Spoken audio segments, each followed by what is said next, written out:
Ducati telah melepaskan seekor kucing yang bernama Marc Kucing. Marquez ke kandang Iya, merpati. merpati. Mohon maaf banget fans Fabio Quartararo. Tahu nggak? Aku ngerasanya kayak dengerin kaset lama. Dan yang paling heboh lagi adalah gaya dia saat di konferensi pers itu bener-bener anak muda banget, yang bagaimana yang lain yang kuis media sosial yang lain siapa juara dunia, dia dengan seenaknya KTM, gas-gas KTM. KTM, di bawahnya Red Bull KTJ, Red Bull KTM aja. Gue bilang buset, kagak disebutin namanya nih.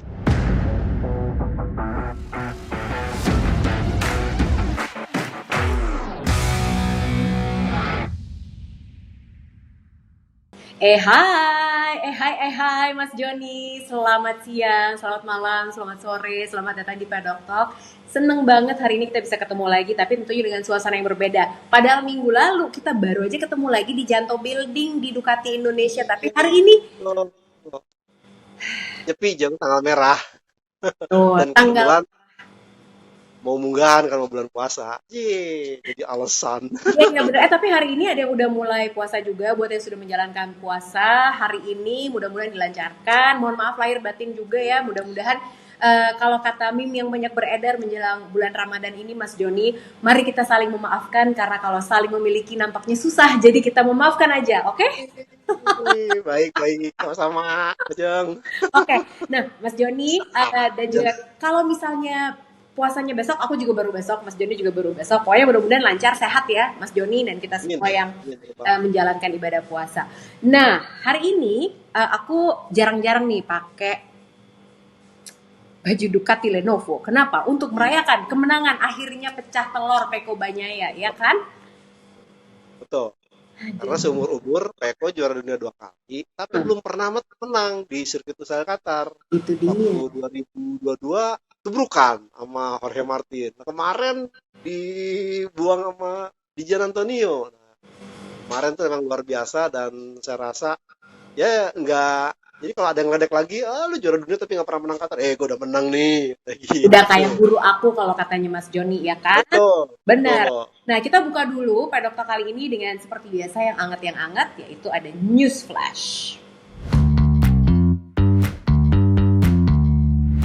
Nah, di segmen news flash kali ini sebetulnya tidak banyak berita baru, tapi yang pasti ini aku mau bahas sama Mas Joni tentang kesepakatan kerja antara MotoGP yang berpartner dengan TNT Sports, NT. dan ini menayangkan semua race sepanjang musim 2024 ini, jadi bahkan sprint juga ditayangkan di Amerika. Jadi apakah menurut Mas Joni ini pengaruh dari Dan Rossomondo? Dan Rossomondo ini kan orang baru ya, sebetulnya hitungannya baru 8-9 bulan lah gitu ya, kurang dari setahun gitu bergabung dengan Dorna. Dia orang Amerika dan sepertinya memang tujuannya sekarang nih pengen meluaskan pasar MotoGP di Amerika, karena udahlah ada Trackhouse, ini adalah tim dari Amerika gitu kan, terus sekarang dia kerjasama sama TNT juga, dan bahkan katanya mau ditayangin di NBC juga deh kalau nggak salah gitu. Nah, menurut Mas Joni apakah ini langkah yang tepat untuk meluaskan MotoGP di benua Amerika Utara? Saya rasa ini benar-benar terobosan ya, karena dengan kondisi dulu mungkin agak berbeda. Kalau dulu tuh banyak pembalap-pembalap Amerika di kelas Premier, sehingga orang fanatismenya ada gitu, orang Amerika. Oh, ada dong di sini. Nah, kondisinya sekarang saat ini justru belum ada nih pembalap Amerika lagi sejak beberapa tahun. Makanya mungkin dengan digalakan ada tayangan langsung dan juga istilahnya balapannya tuh benar-benar semua disiarkan, ini membentuk istilahnya pemahaman, ada paradigma baru nih, ini loh balapan yang benar kayak begini. Apalagi kan Rossomondo juga pernah menanganin NBA gitu, yang benar-benar hiruk pikuk dan luar biasa, sampai Indonesia aja NBA mania benar-benar terasa. Kita aja bolos waktu ada apa namanya? Betul, ada Playoff. ulangan, iya, ada playoff, ada final, sampai bolos gitu. Pada kemana? Sakit bu, padahal nonton NBA. Jadi saya rasa ya memang benar, Rossomondo ini agak sedikit memengaruhi kehadiran MotoGP, dan bahkan dia juga kan yang istilahnya mendatangkan Trackhouse untuk bergabung di squad MotoGP. Betul. Nah, jadi jangan sampai heran juga nih Pedokru kalau di tahun-tahun ke depan mungkin akan nambah sirkuit juga. Mungkin mereka mikir daripada di Kazakhstan, mendingan nambah aja race-nya di Amerika juga gitu ya. Sama seperti F1 yang sekarang udah ada 3 race di Amerika. ya kan?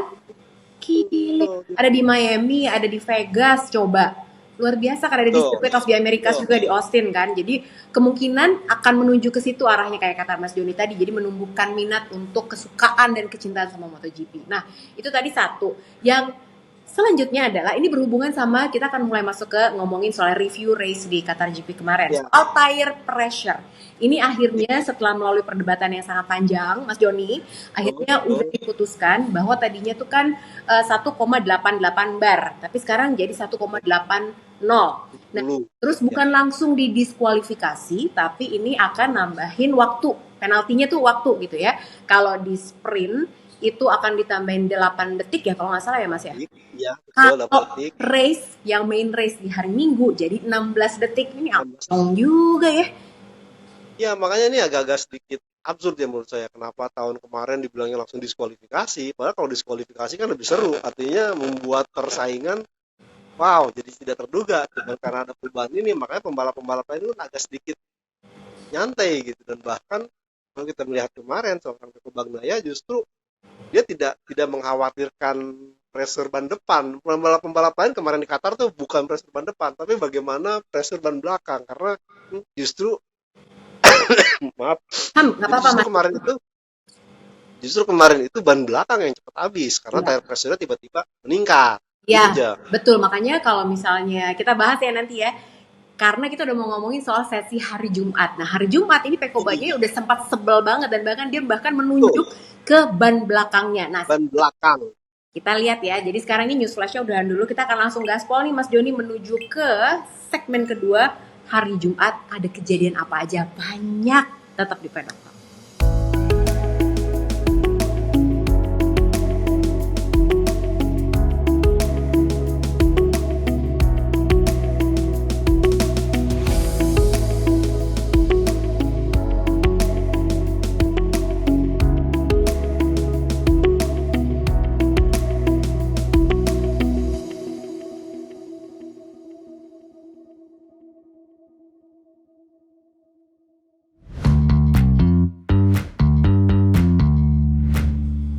Kembali lagi di Pedok Talk dan sekarang kita akan langsung saja mulai ke sesi hari Jumat. Di hari Jumat ini kayaknya semua jarang-jarang nih, ini race pertama, terus udah gitu.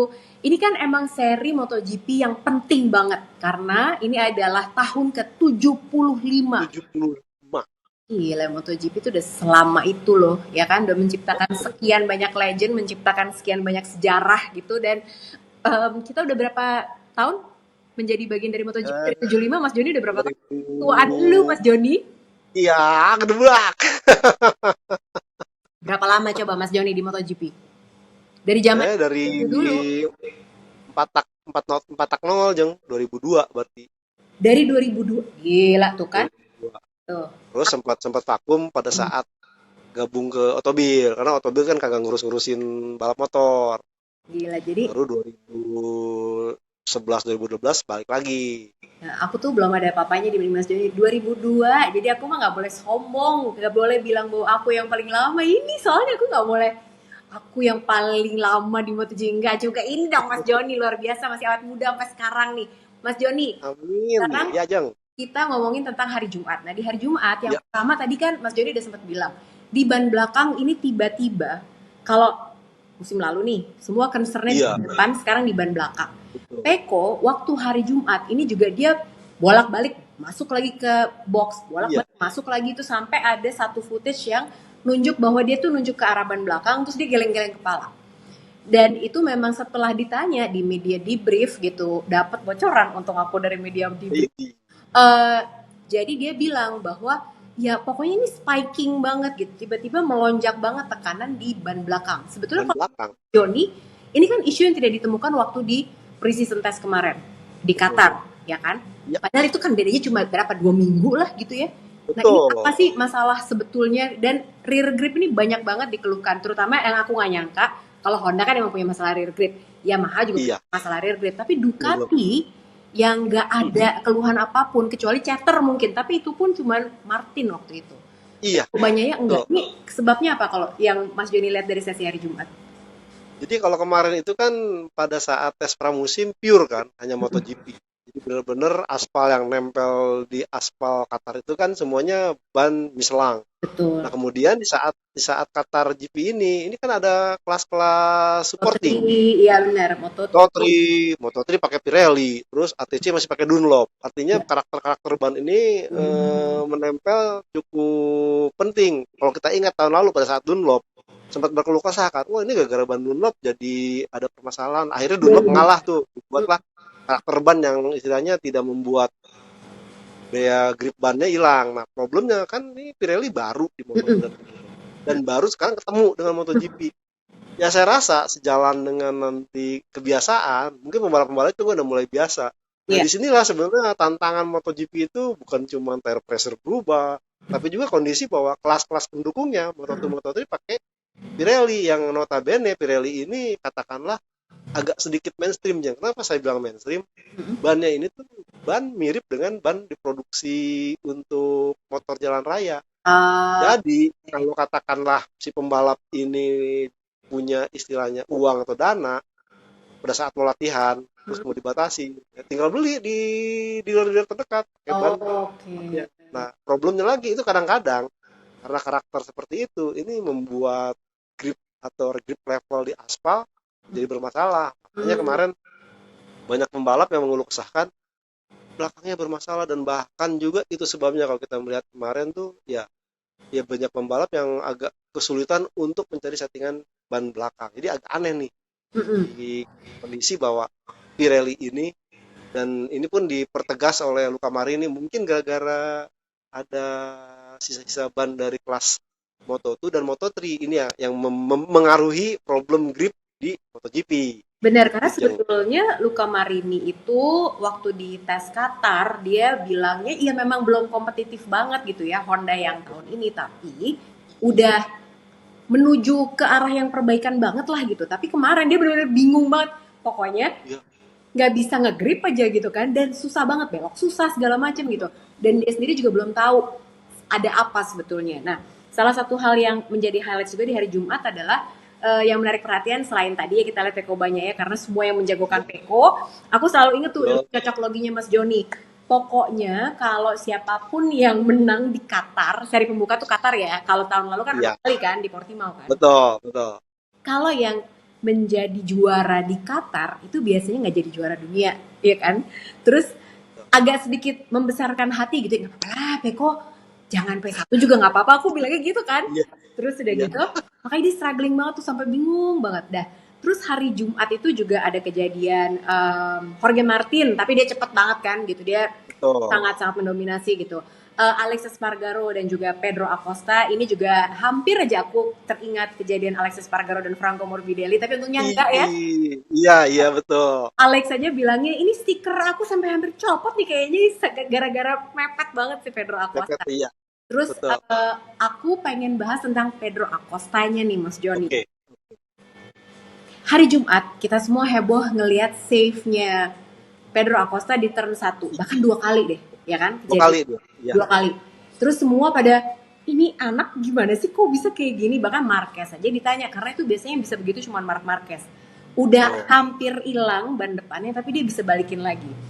Menurut Mas Joni kan sebagai jurnalis nih, semua jurnalis pada bilang eh kayaknya emang ini anak-anak ajaib lah gitu. Mas Joni tuh ngerasa hype-nya, maksudnya terlalu banyak ekspektasikah dari orang-orang, terutama dari jurnalis, bukan dari orang-orang, karena orang-orang Iya, lihat betul. Lacoste Dari ya anak baru jurnalis luar, aja gitu betul. ya, rookie. Betul, Tapi kalau jurnalis betul. tuh matanya beda biasanya gitu. Nah, kalau Mas Joni sepaham nggak dengan jurnalis-jurnalis yang bilang bahwa ini Acosta hype train itu beneran terjadi? Jadi ini sebenarnya kalau kita melihat jauh ke belakang, ini sama kayak 2013 Jeng. Marc Marquez naik ke MotoGP. Betul. Cuman perbedaannya, Marc Marquez naik itu benar-benar full support dari Dorna-nya, dari squad MotoGP pabrikan Honda-nya. Nah, Termasuk sementara Acosta regulasi ini ya Mas Joni, ingat nggak sih? regulasi kan itu kan istilahnya dibatalin soal rookies rule. Nah, Betul. sementara Pedro Acosta ini makanya dia selalu bilang, wah gue nggak mau dibilang-bilang the next Marquez. Bedanya kentara, Marc Marquez itu menjalani kelas mediocre dan kelas basic itu hampir 4 tahun. Sementara Acosta 3 tahun.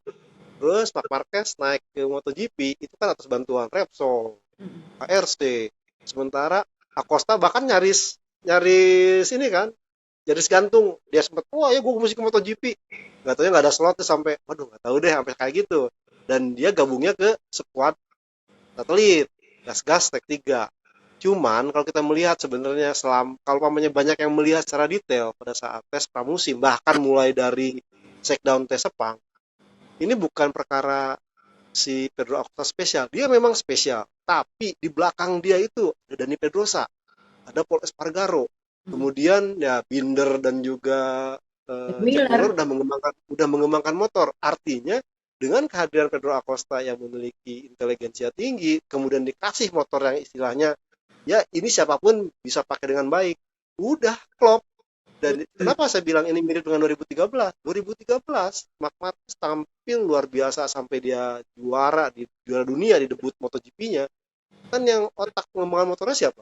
Dani Pedrosa, Jeng. Iya betul. Jadi saya rasa memang dia butuh jam terbang karena balapannya kan baru kemarin. Nah, Ya, kemarin pun sebenarnya kalau dia agak sabar, ya nggak mungkin dong saya bilang, Pedro Acosta sabar ya, gak kedengaran teriak-teriak juga. Dia agak sabar menahan, bermain. Dan kemarin kan dia udah mulai sampai bawa kesalahan, kemudian bannya tuh itu habis. yang iya seperti ban pembalap-pembalap yang lain, kelar. Dan harus menunggu sampai dingin dulu. Nah, itu yang mungkin saya kira pelajaran buat Pedro Acosta di ronde-ronde berikutnya. Ya menunggu menunggu kondisi lah atau mengetahui dulu karakter ban seperti apa. Bener. Seandainya dia bisa, mungkin kemarin kejadian tuh dia podium 3, cuman kemarin akhirnya dia harus melorot melorot melorot karena memang bannya sudah habis. Tapi itu dia ya, yang menarik nanti kita akan bahas di segmen selanjutnya nih. Aku pengen share juga komentar dia tuh pas game media di brief apa gitu Mas Joni. Karena buat aku seru banget dan justru bukan hanya masalah performa Pedro Acosta di track gitu ya Pedro Crew, tapi dia itu ada keasikan tersendiri yang kita nih kayaknya udah lama banget nggak ngelihat ada rider MotoGP di grid yang semenarik dia gitu, Benar, seseru itu betul. gitu kalau dengerin dia lagi ngobrol. Tapi nanti aku akan cerita lebih lanjut lagi. Sekarang kita absen dulu nih kejadian-kejadian apa aja selain Pedro Acosta yang mencuri perhatian mulai dari hari Jumat. Ada juga Marc Marquez yang semua orang melihat bagaimana dia bisa mengekstrak keunggulan dari GP23 dan dia udah mulai nyaman ya. Kalau Mas Joni ngelihatnya sepanjang sesi hari Jumat dan juga Sabtu sampai kualifikasi bahkan sampai race deh, masih ke Honda-Hondaan cara dia bawanya atau dia udah bisa beradaptasi dan udah mulai ngerti cara bawa Ducatinya gimana? Saat sprint Jeng itu masih agak kehonda-hondaan. Iya Jadi iya pada iya saat iya. sprint dia sempat hilang tuh kan dia lupa. Waduh kayaknya tidak bisa mengaktifkan right device-nya. Sama kemarin yang pas mau start Pas mau itu start, kalau nggak ada Raul Fernandez trouble, aku yakin dia startnya bakal jelek tuh Jeng. betul Dia sampai karena dibantuin dulu nurunin right high front, yang belakang kan, yang rear kan? betul, dia Iya, agak-agak turun itu, dia agak-agak kerepotan. Jadi memang mukanya ya panik banget selama soalnya. betul 11 tahun dia di Honda yang istilahnya right head device tuh nggak terlalu jadi dijuju untuk dikembangkan. Dan kemarin kan di Honda selama kemarin ada Marc Marquez bagus itu memang karena kemampuan Marc Marquez jago start. Nah, Iya, makanya dia sempat bilang mungkin di Ducati ini butuh waktu karena dia harus ngapalin dulu gimana cara mengoperasikannya. Ya itu yang kadang-kadang membuat si pembalap termasuk juga Pedro Acosta butuh waktu. Mungkin kalau pemainnya motornya bener-bener ya katakanlah tidak ada teknologi-teknologi yang terlalu mencolok saat dia naik ke kelas Moto2, mungkin lebih enak lagi Jeng. benar. Soalnya pokoknya inget-inget aja nih pada Road minggu lalu banget kita udah ngebahas ya Mas Joni. Jadi memang perbedaan antara Ducati sama motor-motor pabrikan Jepang nih, Honda gitu ya. Betul. Itu memang Ducati tuh elektroniknya banyak banget dan sangat kompleks. Makanya jadi kalau pengen tahu detail kayak apa nonton lagi episode yang minggu lalu ya. Jangan kita jelasin lagi di sini Mas Joni ya. Nah terus udah gitu tadi Mark Marquez. Kita juga lihat ada Franco Morbidelli yang sebetulnya dia sayang banget ya udahlah ketiban duren dapat GP24 dia Betul. kok ya pakai kemarin gegar otak ya kan terus akhirnya dia jadi nggak bisa ikutan tes dan fokus dia tuh kemarin hanya untuk adaptasi jadi bukan kompetitif sama Setuju. sekali. Ya Betul. udah lah ya, kita tinggal tinggal tunggu aja dia bisa memanfaatkan musim ini atau enggak dengan segala keterbatasannya. Terus yang menarik lagi dari sesi hari Jumat adalah ternyata Yang biasanya nih, mungkin kalau pedok kru yang udah hafal gimana menentukan Q2 dan juga Q1, Iya. Q2 kan biasanya ditentukan dari hasil praktis. Jadi kan yang pertama ada sesi FP1, terus ada praktis. Praktis Iya. ini top 10-nya menentukan akan langsung masuk ke Q2 atau harus masuk Q1 dulu. Nah, masalahnya di sesi praktis hujan, Jan.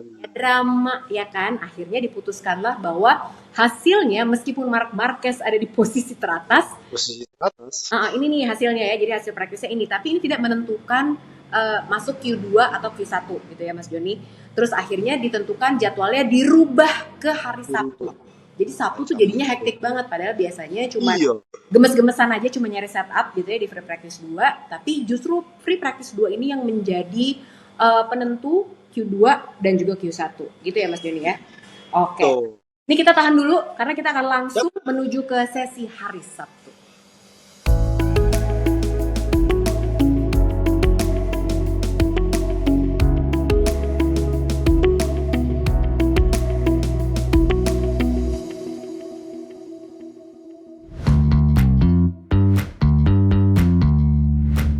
Ini kita menikmati kopi di jam segini. Ini lagi kita rekamannya jam 2 siang ya. Karena kan tadi malam juga baru selesai jam berapa? Jam 1.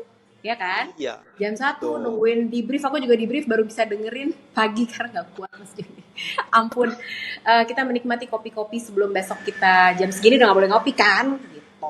Nah, kita lanjut ke sesi hari Sabtu. Sabtu itu sebetulnya sebelum menentukan sesinya gimana tuh ada voting dulu. Jadi gimana nih? Mereka semua datang ke race control kan gitu. Kalian mau dilanjutin hasilnya atau mau hari Sabtu aja semuanya? Terus akhirnya semua voting kebanyakan memilih hari Sabtu gitu ya Mas Joni. Dan ini hasilnya FP2 result Alex Marquez luar biasa banget. Dan ini top 10-nya yang langsung masuk ke Q2 adalah Alex Marquez, ada Jorge Martin, Fabio Di Giannantonio, Pecco Bagnaia nih. Selamat. Aku juga kemarin lihat Ya.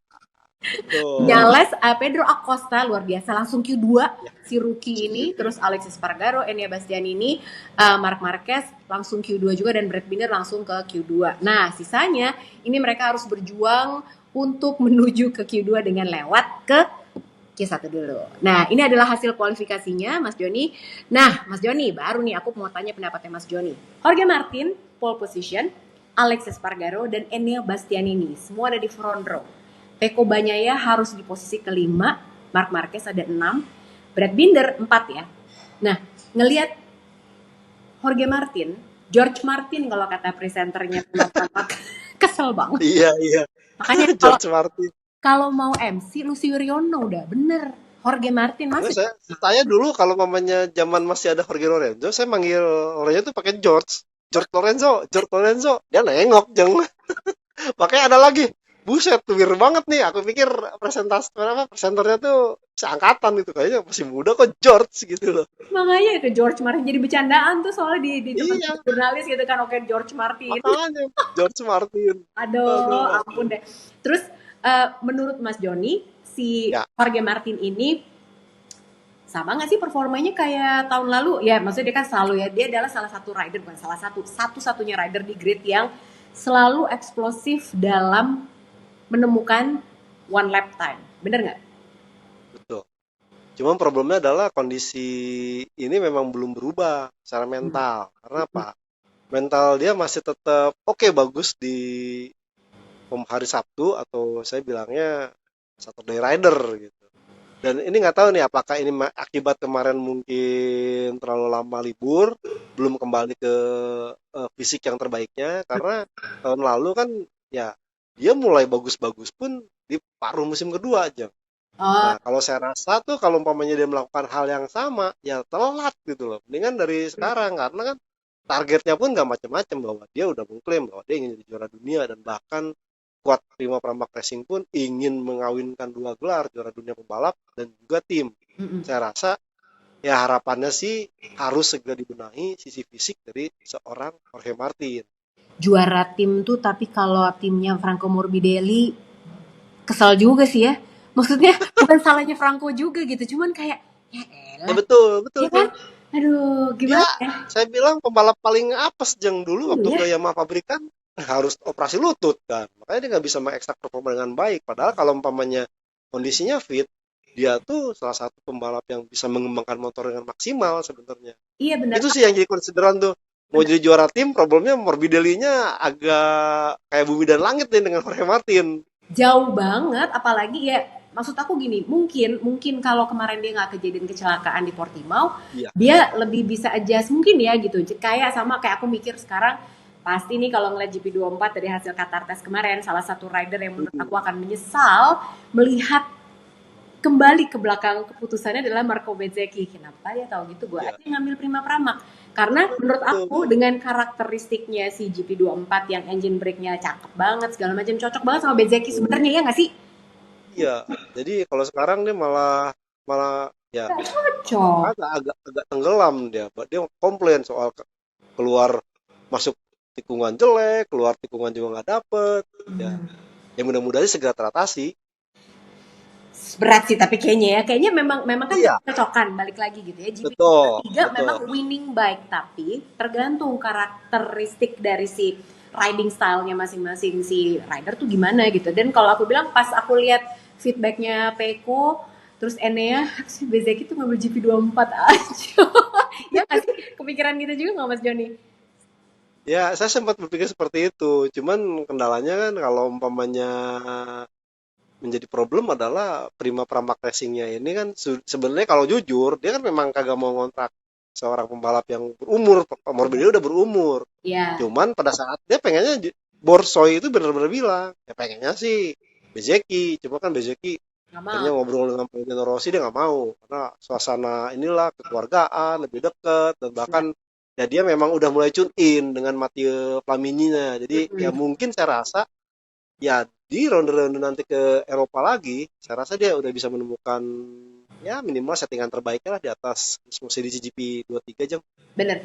Sedikit intermezzo tadi kan kita lagi ngomongin soal Jorge Martin dan sekarang kita loncat ke Bezzecchi. Tapi sebenarnya kalau yang aku perhatiin Marco Bezzecchi ini performanya agak turun setelah dia mengalami cedera collarbone ya waktu dia latihan Itu di VR46 nggak sih? Abis itu dia betul. belum balik lagi sayangnya itu. Jadi kalau kalian mungkin bertanya-tanya pada kru apa sih yang bikin Marco Bezzecchi itu? Ya itu sejak di kejadian itu tuh dan dia nggak pernah cerita detail gimana kondisi uh, collarbone-nya gimana terus udah gitu ya nggak beda lah kayak rider-rider lain kayak Alex Rins gitu misalnya dia kan cerita uh, Sama kayak Luka Marin nih Jeng, nggak iya, cerita-cerita kan dia juga yang iya, ngalamin ini tabrakan di iya. India. Nah, Sama. bener nggak dia nggak banyak yang detail gitu ya, tapi Ya, memang performanya belum 100% kayak waktu paruh musim 2023 yang lalu. pertama iya betul. Nah, dan sekarang kita akan langsung bahas ke sprintnya, Mas Joni. Kita udah lihat starting grid-nya seperti apa. Sprintnya, salah satu kejadian yang bikin ngilu buat aku adalah Fabio Di Giannantonio di turn 11. Ya ampun, itu dia high side tiba-tiba dan itu lagi nggak ada apa-apa. Dia juga bingung waktu di untung dia tuh kan orangnya juga eh, apa adanya banget ya. Jadi begitu ditanya di media di brief, gimana tadi waktu tabrakan? Aku Silakan. dia bilang aku hampir rasanya ingin pup di celana. Jadi kalau bahasa Inggrisnya dia bilang I almost shit in my pants katanya gitu Iya, karena serem banget emang dia tiba-tiba kelempar dan dia ada di tengah lintasan dan itu semua rider lagi kenceng-kencengnya kenceng. tapi Iya, untung amit-amit. ada ngelihat dia. Betul. Iya benar benar. Lari ngambil antisipasi karena kan pada trek lurus Jeng. Lain waktu Iya zaman Katalunya tahun lalu. Kalau Katalunya tahun lalu kan agak tikungan, betul pelan. betul betul. Pokoknya jadi kesulitan. Tapi Tapi apa ini sih kalau sampai Joni? kejadian Itu kenapa? negara high side ini karena apa? Apa karena tadi yang Mas Joni Ya bilang ban nasi ban itu? iya, bannya. Jangan jadi dia emang udah ngepus dari awal. Nah, beberapa beberapa pembalap tuh sadar bahwa wah ini si ban belakang dengan kondisi seperti ini tidak bisa dipus dari awal, mesti diurut. Artinya benar-benar harus hati-hati. Nah, Ya, kemarin itu kalau kita melihat di Janontunya mungkin karena sudah pernah menang di sini, asumsi dia punya ya pengalaman, push aja. dia overconfident. Ternyata Oke. ban belakangnya kan benar-benar high side terlempar. Untungnya pun high side-nya nggak sampai high side yang tinggi, Jeng. Ya, betul. Kalau mau tinggi sih benar-benar ya jatuhnya pun tidak enak. Iya iya iya benar benar benar. Nah, tapi rider oke, nggak ada juga yang cedera, nggak ada Itu apa-apa, betul. itu baik-baik aja. Ya, Terus di sprint kita juga lihat bahwa meme-nya banyak sekali keluar ya Luca Marini dibandingkan, wah berbeda sekali Marini tahun lalu dengan Ducati tahun betul. udah Iya, sedih banget ya hidup gitu kan kayak betul. nasib aku begini amat. Tapi tenang, Luca Marini juga sudah tahu konsekuensi dan Oke. resiko yang dia harus hadapi di saat dia bergabung dengan Repsol Honda ya emang begini motornya emang bukan kompetitif kok gitu, jadi ya udahlah ya gitu. Dan aku juga salah satu yang paling menarik dari sprint adalah lihat Marc Marquez yang dia begitu sumringah dan dia cerita aku bisa overtake lagi di straight line. Gila ya, tapi menurut Mas Joni rangkaian kombinasi antara seorang Marc Marquez dan Frankie Carcedi kemarin terlihat cukup menyatu nggak sih waktu dari mulai sprint dan bahkan juga race di hari Minggu? Mungkin masih butuh waktu, Jeng. Karena kalau kita melihat, ya Carcedi sempat mengatakan bahwa problemnya adalah Marc Marquez kan pembalap yang attack dari awal. Betul. Sementara dengan menggunakan Ducati ini butuh kemampuan mengkonservasi ban, terutama ban belakang, Iya. sampai lap-lap terakhir. Dan kemudian juga, ya kalau dari Marc Marquez sendiri, masih butuh waktu. Suka lupa-lupa, katanya kapan mengaktifkan rated device, kadang Iya. harus mengaktifkan apa itu, masih lupa. Karena ke bawah mindsetnya, bawa Honda. motor Honda. Nah, saya rasa mungkin setelah nanti ketemu Portimao, mungkin dia udah mulai ketemu semua kelebihan apa yang dia harus lakukan. Saya rasa pas di Amerika yang merupakan sirkuitnya ini dia pasti ingin coba sirkuit di mana dia sempat menjadi pembalap yang mendominasi kemenangan di sirkuit Austin. Sheriff of the Kotas kalau orang-orang bilang ya. Pokoknya aku sih mah udah megang lah Marc Marquez itu di kota sudah pasti juara, sama di Sassuolo udah pasti juara udahlah gitu. Dia itu tutup mata aja, nggak usah ya nggak usah ngapa-ngapain dah, nggak usah sok dibuka-buka apa, nggak usah, merem aja dia balapannya. Nah ini adalah sprint podiumnya Mas Joni. Jorge Martin menjadi yang tercepat di sprint, kemudian Brad Binder di P kedua dan juga ada Alexis Espargaro P3, ada Pecco Bagnaia P4 dan juga ada Marc Marquez di P5. Ini kalau biasanya kalau ada orang yang di belakang aku, ini suami aku yang ngomong-ngomong. Biasanya kalau di YouTube banyak yang nanya, itu aku hilang fokus sama di belakang. Karena ini rekamannya di rumah, jadi nggak bisa netral ya. Ada orang yang lewat lalu lalang, terima aja ya. Oke. Jadi kan suka ada yang nanya, Mbak Lucy ini masih single umur segini? Itu ada orangnya. Gile, masa cakep-cakep begini nggak ada yang mau? Ya banyak lah. Oke, siap. Nah ini adalah hasil lengkap dari hasil race-nya sprint. Abis ini kita akan break sebentar dan kita akan langsung lanjut ke hari Minggu, Mas Joni. Yuk.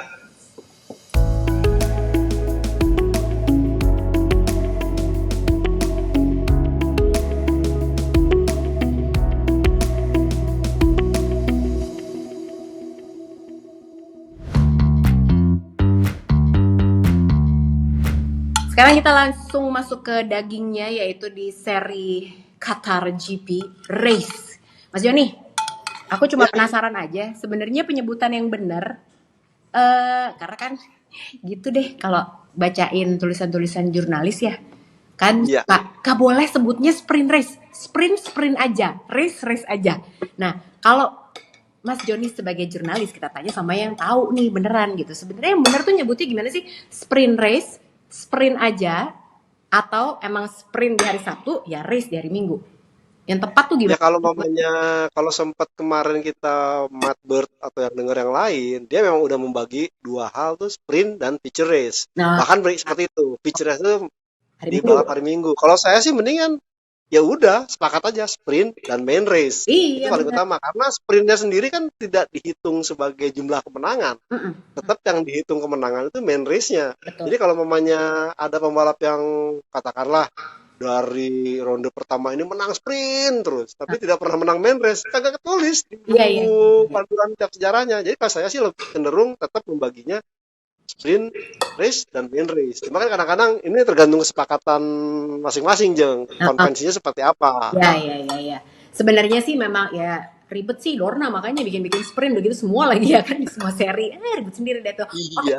Nah sekarang kita mulai di hari Minggu. Hari Minggu itu banyak banget pertanyaan yang masuk ke aku juga. Ini kenapa sih bisa dijelasin nggak kejadian Raul Fernandez? Karena kemarin itu begitu udah mulai semuanya, terus udah gitu aku sebetulnya sebelum Raul Fernandez angkat tangan kan, yang pertama kali kita lihat tuh adalah mukanya Marc Marquez, karena kan kemarin kan visionnya tuh clear kan, jadi kan kelihatan mukanya clear, betul.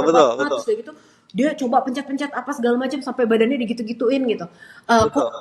Udah gitu kelihatan kan motornya Marquez jadi tinggi banget, kenapa dia nggak turun, ini mau start kan, harusnya kok nggak engage.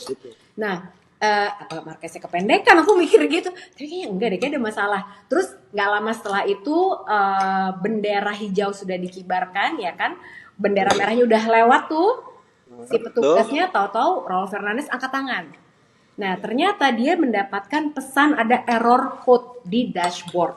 Nah, kalau udah kayak gitu artinya harusnya memang dia mulai harus keluar dan start dari pit lane gitu kan ya Mas Joni ya. Betul, betul, Nah, betul. tapi Cuma kemarin tuh karena ini MotoGP jeng, jadi nggak serta merta gampang gitu. Karena kemarin tuh elektronik juga harus iya. tangani dan bahkan akhirnya kemarin tuh seluruh kru Aprilia Wah, datang mencoba untuk kagak kagak ketemu solusinya sampai dia akhirnya ganti motor. iya, tapi Jadi sayangnya saya motor rasa dia itu setup ban yang udah dipakai gitu. Jadi makanya dia juga nggak betul race. kelar, Nah, bener. iya, Nah, tapi kemarin beda sama kejadian waktu Munoz ya kan? iya, Nah, itu kan dia keluar ya betul, udah gitu ya. Tapi kalau kemarin betul. MotoGP, kalau kemarin pedokru lihat, wah itu sih ribet banget. Raul Fernandez angkat tangan, dia udah keluar, tapi yang lain kan udah nggak pakai tire warmer. Semua Iya, keluar lagi, akhirnya di late start, betul. semua dimasukin lagi bannya ke dalam tire warmer. Bahkan Maverick Vinales aja sampai kerja Rodi juga, dia pasang Iya, sendiri. bantuin sendiri. Iya, betul, betul, Karena betul. iya, ban itu kan harus dalam kondisi yang memang suhunya udah pas banget gitu. Nah, udah nggak bisa dibiarin begitu aja. Nah, akhirnya race juga dipotong dari 22 lap menjadi 21 lap aja gitu ya Mas Joni ya. Iya. Terus, nah ini Marc Marquez tadi udah dibahas sama Mas Joni, masalahnya apa? Itu adalah masalah right side device. Dan ini kebetulan dia beruntung banget Raul Fernandez punya masalah. Jadi dia bisa Iya. dibantuin sama kru dari Gresini Racing gitu. Betul. Nah, penampilan yang aku pengen tanya pertama ini sama Mas Joni adalah Peko Banyaya. Hah, situ kan selalu bilang, Peko, terakhir nih, minggu lalu, Mas Joni bilangnya, Iya, masa belum pernah menang, juara dunia udah 2 kali, iya, di Qatar nggak pernah betul. menang. Kemarin ngelihat waktu dia start dengan sangat agresif, padahal dari hari Jumat dia udah tertatih-tatih gitu ya. Komentarnya Mas Joni tentang Peko gimana? Saya rasa mungkin ini menjadi pembuktian gitu. Masa dia kemarin sebenarnya kan dia mengakui bahwa problem dia kemarin tuh ban belakangnya nggak dapat. Makanya sprint dia nggak bisa nge-push. Kalau dia nge-push bukan finish keempat, tapi bahkan dia tidak akan finish karena bisa crash. Makanya pas kemarin itu dia sudah dapat hasilnya. Dan yang paling unik kalau pemain bisa bandingin bahwa biasanya motor Ducatinya Pecco Bagnaia, Jorge Martin itu ada winglet kecil di garpu depannya. Oh Nah iya? yang balapan dia nggak pakai. Hmm. Nah dari sini kemudian Pecco akhirnya sadar bagaimana caranya menjaga keausan ban belakang. Caranya apa? Dia harus bisa memimpin di depan. Oh. Dengan memimpin di depan, dia bisa mengatur konservasi ban. Kalau pembalap Mm-mm. di belakangnya bisa ngejar, dia akan coba push. Mm-mm. Dan juga kemarin itu diuntungkannya adalah Brad Binder yang istilahnya juga mengeluarkan performa dari awal aja. Yang sampai Iya. akhirnya Jorge Martin pun mau nggak mau harus mengeluarkan kemampuannya.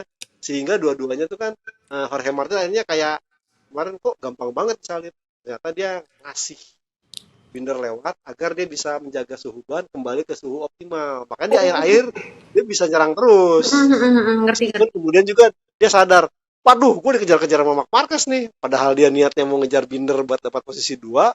Nempel tuh Marc Di, Marquez. di Marc Marquez nempel terus. Nah, Marc Marquez itu yang seperti saya katakan, jika dia mampu menjaga performa seperti minimal atau meningkatkan performa kayak di Qatar, udah dia siap-siap istilahnya ya menjadi lawan tangguh buat pembalap Ducati yang lain, Jeng. Sama kayak Telegraph ya, Telegraph yang sempat bikin Iya, headlines. Eh, betul. jadi ini harian Inggris gitu ya, Pedokro. Dia bagus banget sih gitu headline-nya. Dia bilang Ducati telah melepaskan seekor kucing yang bernama Marc Kucing. Marquez ke kandang Iya, merpati. merpati. Dan ini resikonya Oh, adalah bisa ngacak-ngacak sang juara dunia Peko Banyaya. Nah lo mungkin kata Gigi Dalinya bener juga nih. Aduh gawat. Nah, terus selain Peko Banyaya dan juga ada Brad Binder, sebenarnya yang aku pengen tanya sama Mas Joni adalah ini kan saatnya kita mereview apa yang sudah dilakukan sama semua tim di saat testing bisa. kemarin, pre-season testing. Betul, betul. Ducati ya udahlah ya kita udah pernah bahas tentang GP24 yang sangat signifikan. Betul. Ya di luar isu ada ban Pirelli sekarang. Pirelli, ya. Kalau misalnya Mas Joni lihat KTM ini kan sebetulnya katanya dibilang pabrikan yang bisa mendekati Ducati untuk Ya. musim ini, apalagi dengan carbon fiber chassisnya. Ngelihat kemarin performanya KTM yang menggunakan carbon fiber chassis yang katanya memang untuk menghilangkan isu edge grip, kejadian nggak? Kalau aku sih ngeliat cornernya emang lebih bagus sih dibanding Betul, Jeng. Kalau ya, kita ya apalagi pada saat dia di straight line, iya. kemudian mau ke tikungan pertama saat menyalip Jorge Martin, itu Hmm, luar biasa. Saya rasa mungkin tinggal beberapa fine tune aja. ya, Karena ya. kalau kita melihat kan ya karakter pembalap Brad Binder, kemudian Mm-mm. Jack Miller, dan bahkan Pedro Acosta.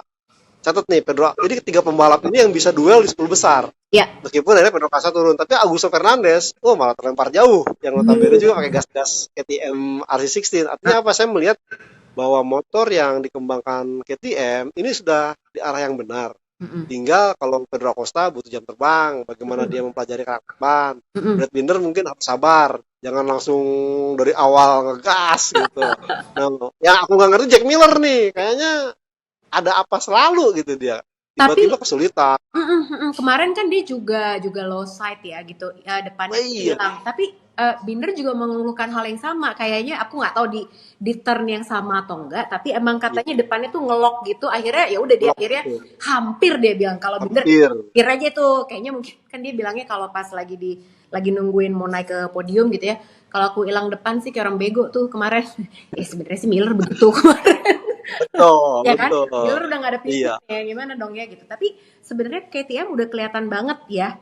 udah Jen. Uh, Saya rasa ya justru kan sebenarnya kalau umpamanya kita balik ke musim lalu, mm-mm. pada saat ribut-ribut konsesi ini gimana, Ya. Dalinya tuh agak enggan kalau Uh, sampai kejadian Eropa 2 ini Aprilia dan KTM mm-mm. mendapat konsesi karena waktu itu ya udah kasih konsesi tapi buat Jepang aja Oke. karena mereka itu ya bagaimana enggak Jeng, Mm-mm. KTM Dol desa Ducati semua orang-orang Iya, pemilik dalinya makanya. artinya meskipun mungkin Gigi Dalinya punya formula yang dirahasiakan dari mereka udah mulai dapat dan yang lebih gilanya lagi kan ya mereka ada Red Bull Advanced Engineering. Betul. Kemudian dia yang istilahnya bikin fotokopi 3D printing. istilah 3D, iya, yang pamannya orang-orang bingung masang-masang dia tinggal cetak pasang, Ya. ntar baru oh ini bagus baru dikirim ke Eh, pabriknya, ini itu.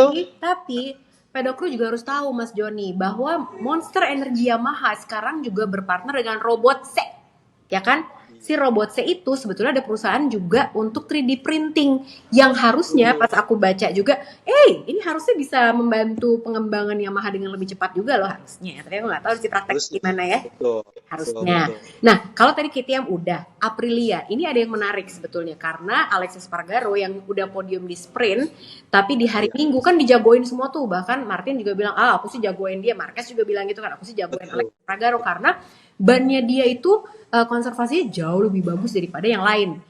Dan itu bener-bener kejadian problemnya. tuh yang si Iya, Alex bilang kan, ini sih aero barunya RSGP tuh berat banget gitu. berat itu. Change of directionnya gue nggak suka sebetulnya, tapi motor ini kenceng, udah gitu di corner tuh stabil banget dan jadinya kenceng, jadi aku suka. Tapi hari Minggu dia masalah juga sama ban belakangnya Mas Joni, bad tire setelah dia bilang itu, tapi bukan sabotase ya teman-teman. Bukan, bukan. Jadi ini Jadi kalau saya masalahnya lihat sebenarnya sama juga. iya sama juga Jang. Cuma kalau melihat memang belum untuk dengan kondisi aerodinamikanya ini berat, Mm-mm. kemudian balapannya sampai 21 putaran, ini pasti akan menguras fisik Jang. Makanya pada Ah, saat dia start pembalap-pembalap lain lebih kenceng. Udah agak mm-mm. kerepotan. Pada saat Mm-mm. mungkin kalau kemarin sprint kita lihat dia masih bisa jaga kan. Baru Ya, di ya, lap ya. terakhir karena pekonya bermasalah dia bisa bisa melibas pembalap di depannya. Nah, ini kemarin enggak. Bagaimana kemudian Pedro Acosta nyerang, bagaimana Brad Binder dari awal nyerang, kemudian Marc Marquez dan bahkan dia sampai kerepotan untuk bisa menyalip Enea Bastianini. Jadi Betul. saya rasa dengan kondisi motor yang berat di tikungan, Mm. kemudian rivalnya bisa istilahnya punya celah untuk mengambil kiri atau kanan, ini Mm. agak menyulitkan. Betul. Kalau kecuali mungkin Aprilia bisa start pole position, startnya bagus, Mm-mm. mungkin bisa tuh yang mengamankan posisi tidak sampai harus menguras tenaga. Betul, tapi ya namanya juga ban ya, ya itulah kemarin tuh bener-bener semua pengalaman pertama banget dengan adanya kombinasi dari Moto3, Moto2 gitu ya. Jadi semua Betul. data-data yang ada di preseason, ya mari kita kawinkan lagi dengan kondisi yang ada kemarin waktu race ya. Habis kan kemarin waktu preseason test sama sekarang pas race harga pasti beda banget kondisinya gitu Beda. ya. Nah, terus kita juga lihat, aku nyimpen yang terakhir banget yang lagi diomongin banyak orang nanti ya.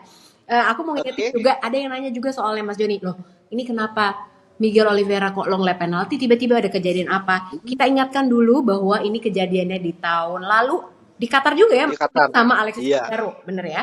yang insiden Jadi di tikungan 6.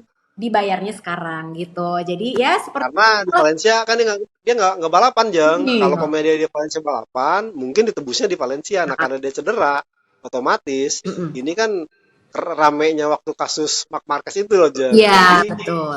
si pembalapnya harus melakukan hukuman yang dikenakan di saat balapan pada saat dia tampil di balapan. Nah, baru tampil di Qatar GP ini. Betul. Nah, tadi kita udah ngomongin chatter issue juga udah, ban juga. Nah, sekarang kita ngomongin tentang pabrikan Jepang, Mas Joni. Ih, Pabrikan Jepang ini kan ada Honda dan juga Yamaha yang kalau Honda, John Mir tuh lumayan loh. Kemarin aku lihat dia, betul. ya kan? Dan bahkan saya sampai bilang, wih bisa ngalahin Quartararo. Iya, Meskipun di akhir-akhir dia katanya drop banget ban belakangnya. Jadi dia iya. kesulitan. Dan bahkan dia Uh, harus disalip oleh Johan Zarco juga. Tapi Gitu, memang Jem. sebetulnya hasilnya antara Honda dan Yamaha sih nggak beda-beda jauh gitu ya. Meskipun Mir alhamdulillah Betul. banget dia nggak crash gitu ya. Aku udah seneng itu. Eh Marini memang dia bilang katanya pokoknya aku nggak ngerti kenapa ini bener-bener ban belakangnya tuh nggak dapat sama sekali. Nah sama kayak Alexis Spargaro sebetulnya nambahin dikit. Dia juga bilang ini dari saat warm up lap aku udah ngerasa ini bannya nggak enak banget udah kayak es licin banget dan nggak bisa belok sama sekali. Nah Yamaha ini apa yang Mas Joni lihat karena kan aku dengerin ya Mas Joni ya di briefnya tuh. Tahu nggak? Aku ngerasanya kayak dengerin kaset lama. Sumpah, Iya, karena bet- Fabio Quartararo ngomongnya sama aja. Dia bilang gini, ya pokoknya kita tuh kehilangan semua advantage dari M1. Cornering nggak dapet, kita jadi lebih apa? jauh daripada Iya, pabrikan-pabrikan lain. Tapi ini semua udah diomongin di tahun lalu, iya nggak sih? Gitu. Mohon betul, maaf betul. banget fans Fabio Quartararo, cuman aku aja tuh ngedengerinnya ini Ini, ini gimana ya kok ini diulang lagi iya. gitu ya kan padahal kemarin nggak lama nih setelah Sepang dan juga Qatar dia juga bilang bahwa ya butuh 3-4 bulan untuk bisa memperbaiki motor tapi paling nggak saya udah senang dengan cara kerjanya Yamaha yang udah berubah sebetulnya sekarang tapi tadi malam Mas Joni juga pasti udah tahu lah ya gitu dia ngomong apa aja apa pendapatnya Mas Joni dan sebenarnya emang kita udah bilang ya top speed bukan segalanya gitu. Dan segalanya. Ah, Ini emang emang istilahnya satu paket bareng nih kalau kita melihat kehadiran Alex Rins memang sebenarnya sangat jadi harapan besar untuk bisa mengembangkan kembali Yamaha M1. betul. Sayangnya Rinsnya dalam kondisi yang tidak fit. Itu pertama. Kakinya tuh sebenarnya masih bermasalah nggak sih Mas? Itu jadi Masih banyak. bermasalah kan orang jalannya aja masih pincang-pincang jadi gaya-gaya nggak sakit. Iya, tapi dia bilang katanya ini tuh sakit cuman kalau lagi jalan. Tapi kalau lagi naik Iya, motor nggak sama naik motor sekali. enggak.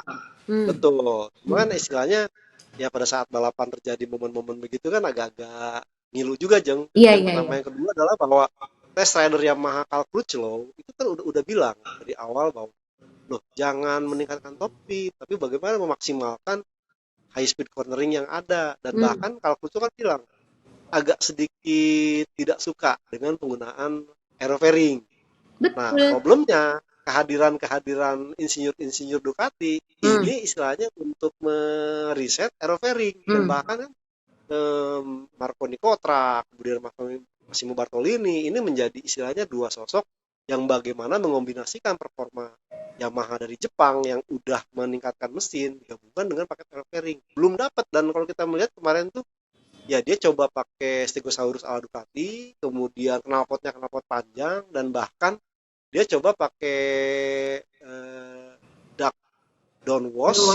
tapi nggak pakai ya dia nggak pakai fairing di sampingnya dan itu kan sempat Oh. sepakat katanya bagus Iya, iya. tapi kemarin ya kalau akhirnya sadar bahwa nggak bisa fight dari awal makanya dia conserve bantu dia Hmm. duel dia maksa sampai di lap terakhir baru dia melibas Joan Mir. Saya rasa sih mungkin masih panjang pekerjaannya dan mungkin saya ya kalau dia bilang 3-4 bulan berarti rasanya baru paruh musim kedua jeng dia bisa Ya emang. mendapatkan M1 yang terbaik Ya emang orang tuh. Honda aja targetnya Alberto Puig juga bilang begitu. Jangan ngarep lah di paruh pertama, paruh kedua kita baru bisa tahu gitu. Bisa ngumpulin data lagi dari race karena data yang dikumpulin pas lagi tes, ya udah pasti beda lah gitu. Karena kan Beda. kita nggak ada simulasi bener-bener berada race ya, bener-bener di belakang rider lain, terus udah gitu gimana efeknya, Betul. cuaca apa segala macam. Nah, Betul. jadi emang sekompleks itu. Nah, tapi kalau udah ngelihat nada-nadanya begini sih, Fabio Quartararo pasti nggak bertahan di Yamaha sih kalau aku bilang.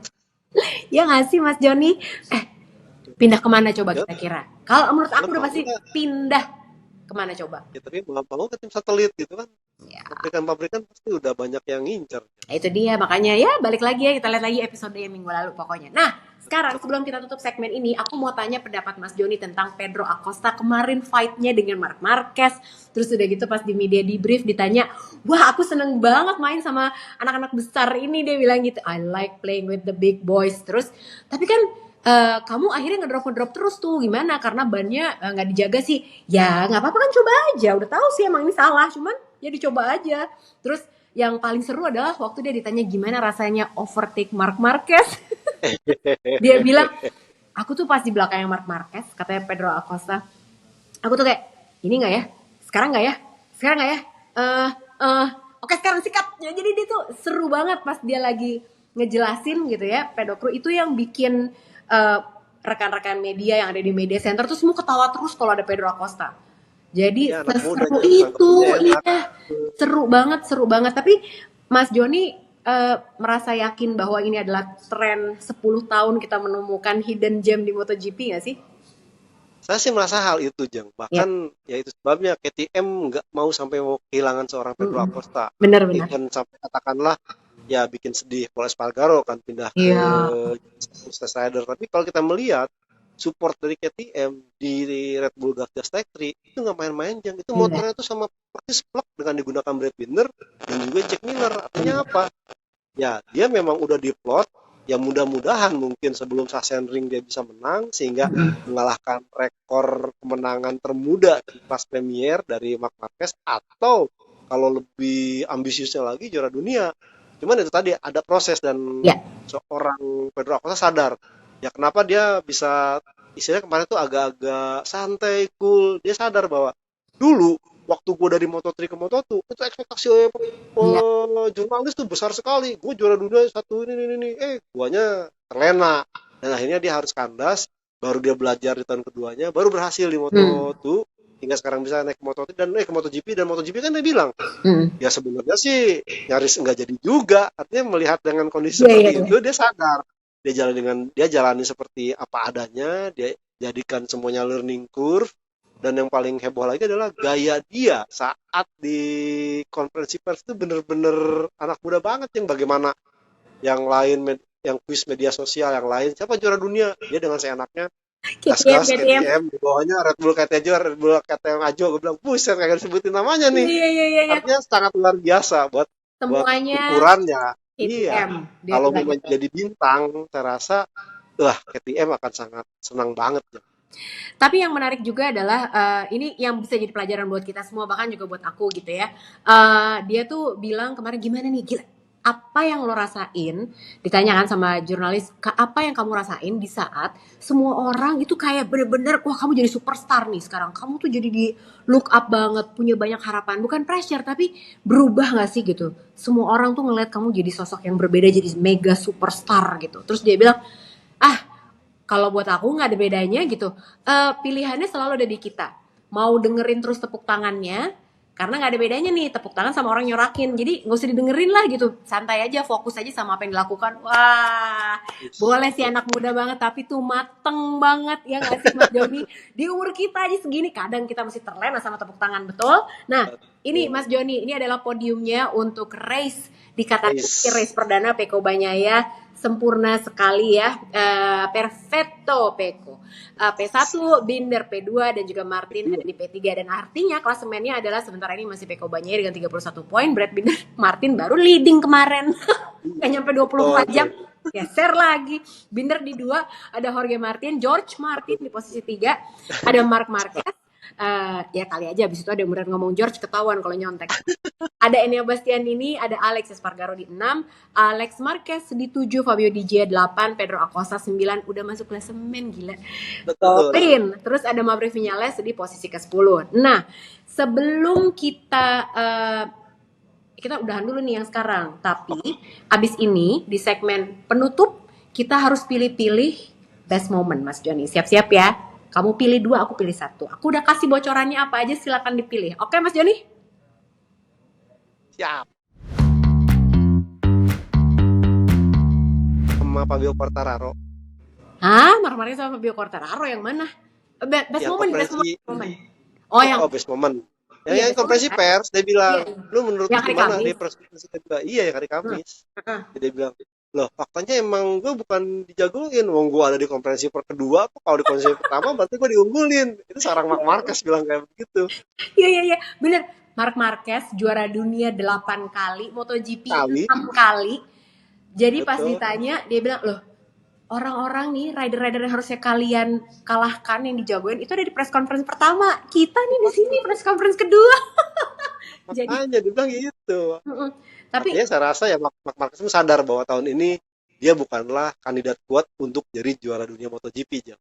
ya, ya tapi Soalnya emang kan kalau Fabio Quartararo kan ngarep gitu. mm-mm. Wah, jadi dia turunin nama dia, wish, I hope, Iya, I hope iya. doang. Ya, I hope.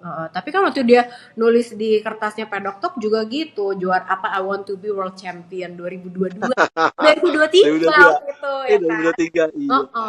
Tapi, nah sekarang kalau aku emang jujur aku adalah penumpang Pedro Acosta hype train. Pedro Acosta, aku suka banget lihat dia memamerkan helmnya, di situ ada plakat L, bukan Lucy ya, tapi learning. Ya kan, ibaratnya kalau kita lagi belajar mobil gitu ya, ada tulisan di atas latihan.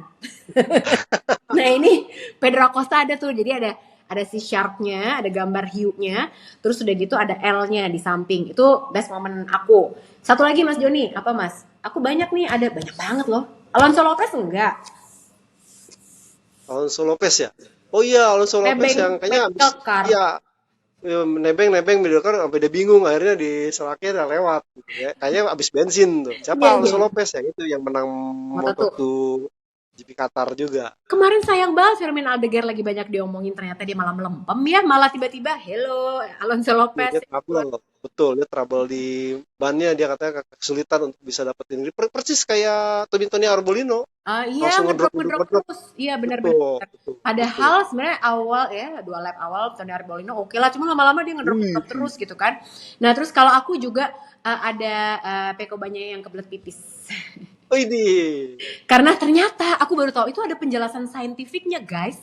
Ternyata jadi adrenalin itu membuat kerja ginjal itu katanya semakin cepat. Jadi makanya bawaannya emang pengen pipis gitu ya, antara pengen sebelum race biasanya, terus sama sesudah race gitu. Jadi ada tuh Peko bilang, oh I need to pee again katanya gitu. Jadi ya silakan sebelum naik ke podium gitu ya. Nah, terus Mas Joni kita mau ngingetin nih sekarang sebelum closing, tanggal 22 sampai 24 Maret di Portimao. Nah, circuit facts-nya adalah kalian bisa lihat ini total length-nya, panjang dari sirkuitnya 4,59 km, lebar banget ini ya 18 meter, longest streetnya 970, right corner 9 dan juga left cornernya ada 6. Siapa yang paling sukses di sini Mas Joni? Bagnaya kan kemarin dia double yang sprint dan main race. Jadi Saya mainannya rasa Peko lagi nih ya sebenarnya. betul, Mm-mm. betul. Saya Terus rasa Peko menunjukin lah di Portimao ini. Ya harusnya sih nggak beda-beda jauh lah sama yang di Qatar ini, kurang lebih pesaingnya Binder, Pedro Acosta juga ini mungkin bisa podium kalau menurut prediksi aku sih gitu. Amin. Tapi kalau Mas Ya, Joni prediksinya race untuk hari Minggu siapa nih? 1 2 3. saya 1 2 3 Peko Bagnaya. Mungkin tadi bener ada Pedro Acosta? Pedro saya belum Belum ini berani. sih. Iya belum. Mungkin kalau udah round di Eropa mungkin akan bisa kejadian, meskipun tahun lalu kan dia menang cukup epic di Moto2. Jadi saya mesti lihat dulu di latihannya dulu, Jeng. Kalau mamanya dia menunjukkan progres seperti di Qatar langsung ke Q2, hati-hati nih dengan El Tiburon. Jadi Yes. kalau mamanya overallnya Peko, mungkin Martin, Binder. Oke. Martin dan Binder sama lagi dong, kurang lebih. Aprilia belum ada Beda. dipasang nih. Aprilia. Aprilia mungkin sprint dia oke, Jeng. Makanya seandainya problem yang komplain berat soal aeropairing ini bisa diatasi, saya rasa akan cukup bagus karena kan Maverick Vinales sendiri nggak terlalu suka dengan yang pairing baru. Iya, dia bener-bener udah gitu bed berat seatnya nggak banget. dipakai sama Maverick Vinales ya, cuman si Alex. Sampai Oh, kemarin tuh Maverick Vinales tuh dengan sadar bahwa kalau kondisinya pakai motor tahun lalu, dia tuh sampai hmm. nurunin berat badan katanya aja. Oh ya? Sampai 4 kilo. Itu kan ditanyain di press conference. Lu gimana dengan Iya, Maverick iya. Vinales turun 4 kilo? Hah? Dengan amat. Basically dengan entengnya. Wah, kalau gue dengan itu, gue terbang bawa motor di Sama Sedici. Katanya gitu. Nah, tapi ternyata kalau ini menarik juga ya, Maverick Vinales menurunkan berat badan sampai 4 kilo. Pedro Acosta naikin berat badan udah 6 kilo, total mau 6 6 kilo. kilo. Dia udah Iya. naikin 4 kilo katanya gitu. Tapi setelah dia menaikkan berat badan itu, dia juga bilang kan pas di Sepang tuh dia cerita, soalnya pas aku udah naik berat badan, justru kayak leher tuh udah nggak sakit kayak waktu pertama kali, waktu belum naik berat badan, terus udah gitu arm pump juga nggak ada gitu ya. Pokoknya sekarang juga caranya aku belajar-belajar aja lah. Kalau nge-push motor tuh ternyata jangan di-push-push banget. Jadi aku banyak melihat, wah pokoknya serem sih Pedro Acosta nih sebenarnya karena dia masih muda, baru 19 tahun, tapi pinter dan tua dalam tanda kutip ya. Nih rider-rider yang kayak old soul gitu soalnya, jadi agak mengerikannya itu. Nah, Mas Joni, terima kasih banyak sudah mau aku culik di saat pemunggahan seperti ini. Harusnya lagi kumpul-kumpul sama keluarga, tapi ya paling enggak kita nggak kemana-mana ya, Mas Joni tetap di rumah. Ya. Selamat menjalankan ibadah puasa buat teman-teman pedok kru yang menjalankan ibadah puasa. Mudah-mudahan dilancarkan semuanya, diberikan kesehatan, dan kita semua bisa berkonsentrasi untuk menjadi manusia yang lebih baik. Amin. Tapi Amin. minggu depan kita ketemu dong. Ya. Iyalah. Gaskeun lur. Gaskeun lur di Ducati Indonesia ya dong. Jadi kita akan ketemu lagi minggu depan. Jangan lupa pokoknya untuk like, subscribe, dan juga share channel ini ke teman-teman yang lain juga. Terima kasih banyak. Jangan lupa kita masih punya 100.000 subscriber giveaway. Udah sekarang nambah berapa? Kemarin 92.400. Ya segitulah pokoknya. Masih terus aku kejar. Terima kasih banyak Mas Joni. Sama-sama aja. Sehat-sehat. Selamat berpuasa. Ketemu lagi minggu depan ya. Siap. Bye. Muah.